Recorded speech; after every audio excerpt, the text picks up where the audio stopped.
天命最高。着咩波鞋去睇《尋秦記》好呢？就呢款啦。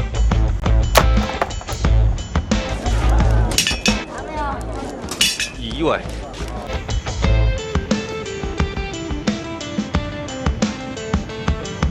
今日介紹嘅係 Asics Kayano 14挑高 Cosmos， 即係青銅器啊！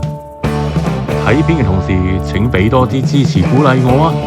多啲讚好，多啲訂閱，最好同我 share 埋出去啦！我會好感激大家噶，多謝！歡迎嚟到蝙蝠俠的異想世界啊！我係布斯啊，大家一齊潮流路看啦！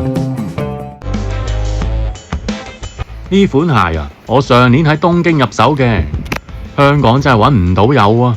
我見佢外形好特別，而且 Kayano 14又着得舒服又輕喎，所以我就決定入手啦。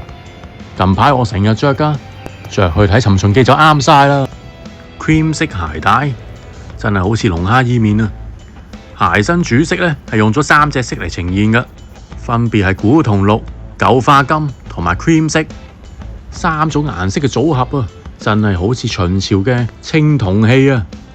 That's why 點解我話要着呢款鞋去睇《尋秦記》呢？就係咁解啦。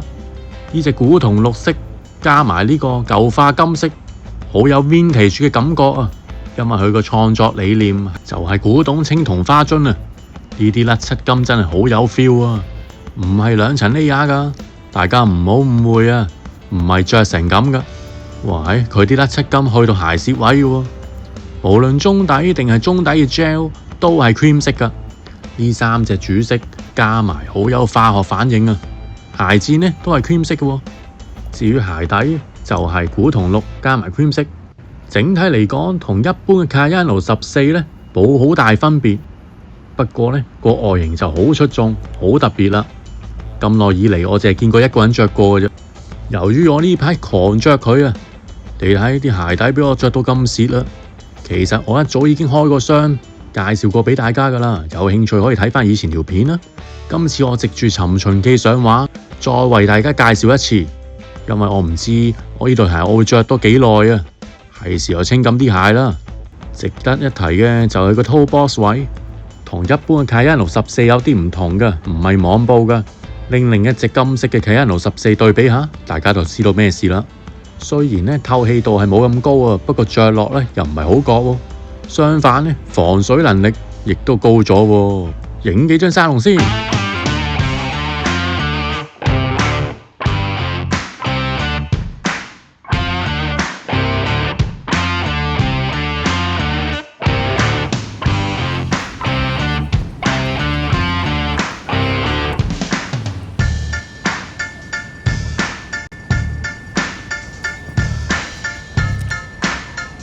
而家拍辦網1000蚊都唔使啊！有興趣嘅可以入手啊！鍾意呢條片嘅請多啲支持我啊！CLS 我啊！